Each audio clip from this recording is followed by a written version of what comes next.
আসসালামু আলাইকুম ওয়া রাহমাতুল্লাহ।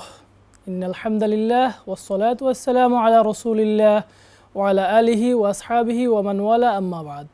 সুপ্রিয় দর্শক, মাহে রমাদানের এই বরকতময় সময়ে আপনাদেরকে স্বাগত জানাচ্ছি আপনাদের প্রিয় চ্যানেল 21 টিভির পর্দায় আপি ম্যাঙ্গো ফুড ড্রিঙ্কস নিবেদিত সওয়াল জবাব অনুষ্ঠানে, পাওয়ার্ড বাই বেক্সি ফেব্রিক্স, কো স্পন্সর RICL-TMX।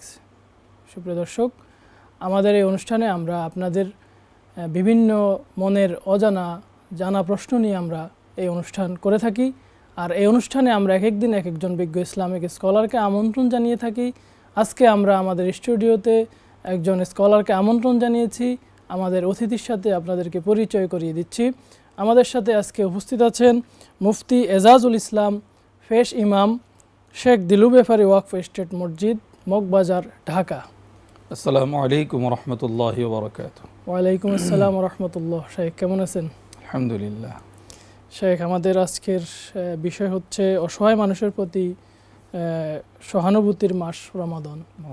তো শুরুতেই আপনার কাছে প্রশ্ন, মাহে রমাদানে কিভাবে আমরা মানব সেবা করতে পারি? মাহে রমাদান একটি পবিত্র এবং বরকতময় মাস। এই মাহে রমাদান, এই মাসে আল্লাহ রাব্বুল আলামিন বান্দার উপর অত্যন্ত সহানুভূতিশীল হয়ে যায়। রহমান তার যে রহমতের দরজাগুলো খুলে দেন। মাহে রমজানে আল্লাহ রাব্বুল আলামিন জান্নাতের দরজাগুলো খুলে দেন এবং জাহান্নামের দরজাগুলোকে আল্লাহ তাআলা বন্ধ করে দেন। জি। এবং মানুষের প্রতি তিনি সহানুভূতিশীল হন এবং রহমত, মাগফিরাত, নাজাতের মাধ্যমে এই মাহে রমাদানে তার বান্দাদের উপর তিনি রহমত করেন। যে আল্লাহ রাব্বুল আলামিন বান্দার ততক্ষণ বান্দার সাহায্যে তিনি থাকেন যতক্ষণ বান্দা তার ভাইয়ের সাহায্যে, অন্যের সাহায্যে এগিয়ে যায়। সুবহানাল্লাহ। মানে আপনি যদি একজন মানুষের সাহায্যে, একজন অসহায় মানুষের পাশে দাঁড়ান, একজন অসহায় মানুষকে সাহায্য করেন, তো যতক্ষণ আপনি সাহায্যের মধ্যে থাকবেন আল্লাহ তাআলা আপনাকেও সাহায্য করতে থাকবে। সুবহানাল্লাহ। এই মাহে রমাজানে আল্লাহ যেমন আমাদের উপর সহানুভূতিশীল হয়েছেন, আমরাও আমাদের প্রতিবেশী, আমাদের ভাই, আত্মীয় স্বজন যারা আছেন সকলের উপর আমরা সহানুভূতিশীল প্রদর্শন করব। আর্থিকভাবে হোক, খোঁজখবর নেওয়ার মাধ্যমে হোক, এবং তাদের সেবা শুশ্রূষার মাধ্যমে হোক, এবং বিভিন্ন বিপদাপদে পরামর্শের মাধ্যমে হোক, সমস্ত ক্ষেত্রে আমরা মানুষের পাশে দাঁড়ানোর চেষ্টা করবো ইনশাআল্লাহ। রাসূলুল্লাহ সাল্লাল্লাহু আলাইহি সাল্লামের কাছে একজন সাহাবী এসে বলেন, ইয়া রাসূলুল্লাহ, যুদ্ধে যাব, আমার ঘোড়া নেই।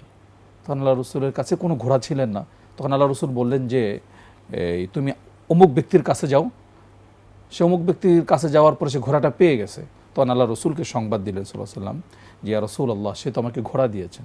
তখন এই হাদিসটা আল্লাহর হাবিব বলেন, ইন্নাদ দাল্লা আলাল খায়রি কাফাইলিহি, যে তুমি যদি সাহায্য নাও করতে পারো, পথ দেখালে পরে একই ধরনের সওয়াব পেয়ে যাবে। সুবহানাল্লাহ। শাইখ, আপনাকে অসংখ্য ধন্যবাদ। আমরা আবারও আসবো আপনার কাছে। সুপ্রিয় দর্শক, সময় হলো একটি বিরতির পর আমরা আবারও ফিরে আসবো। ততক্ষণে আমাদের সাথেই থাকুন। সুবহানাল্লাহি ওয়া বিহামদিহি, সুবহানাল্লাহিল আযীম।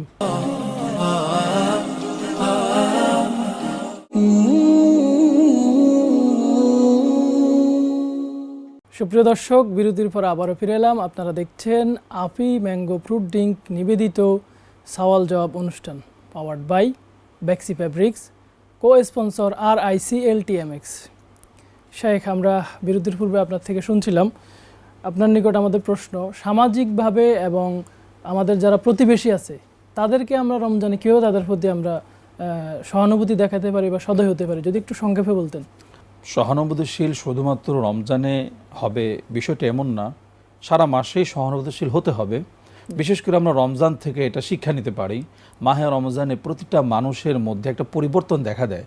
যেমন মসজিদের মধ্যে অন্যান্য মাসের তুলনায় এই মাসে লোকজন বেশি নামাজের জন্য আগ্রহী হয়, সকলে রোজা পালন করে। তো এই মাসে একটি ধার্মিকতা মানুষের মধ্যে ব্যাপকভাবে দেখা দেয়। তো এই মাসেই যদি আমরা সহানুভূতিশীল শুরু করে দেই, সারা মাস যদি করি, আল্লাহ তাআলা আমাদেরকে অনেক সওয়াব দান করবেন। তার মধ্যে প্রতিবেশী এবং সমাজের দরিদ্র মানুষ যারা অর্থনৈতিকভাবে একটু দুর্বল, তাদের ইফতারি সাহরের দিকে আমরা খোঁজ নিতে পারি। রাসূল সাল্লাল্লাহু আলাইহি সাল্লাম তো আমাদের আদর্শ, তো তিনি কিভাবে রমাদানে মানুষের প্রতি সদয় হতেন, যদি একটু বলতেন। রাসূলুল্লাহ সাল্লাল্লাহু আলাইহি ওয়াসাল্লাম সবসময় মানুষের প্রতি সদয় ছিলেন। রমজান মাসে আসলে তিনি তার দানের হাত, সৎকার হাত বাড়িয়ে দিতেন। আজওয়াদুন্নাস, তিনি এমনিতেই আজওয়াদুন্নাস ছিলেন, সবচেয়ে দানবীর ছিলেন, অসহায় মানুষের পাশে দাঁড়াতেন এবং মানুষের খোঁজ খবর নিতেন। এবং এই মাসে যদি আপনি একটি মানুষের প্রয়োজন মিটান, অন্য মাসে 70 থেকে 700 প্রয়োজন মিটানোর সওয়াব আল্লাহ তাআলা আমলনামায় দান করে। এই জন্য আমি সকলের প্রতি, দর্শক ভাই যারা অনুষ্ঠানটি দেখছেন, সকলের প্রতি আমার বিনীত অনুরোধ এটাই থাকবে, আমরা সামাজিকভাবে, আমরা প্রতিবেশী হোক, সকলের ক্ষেত্রে আমরা খোঁজ নিব।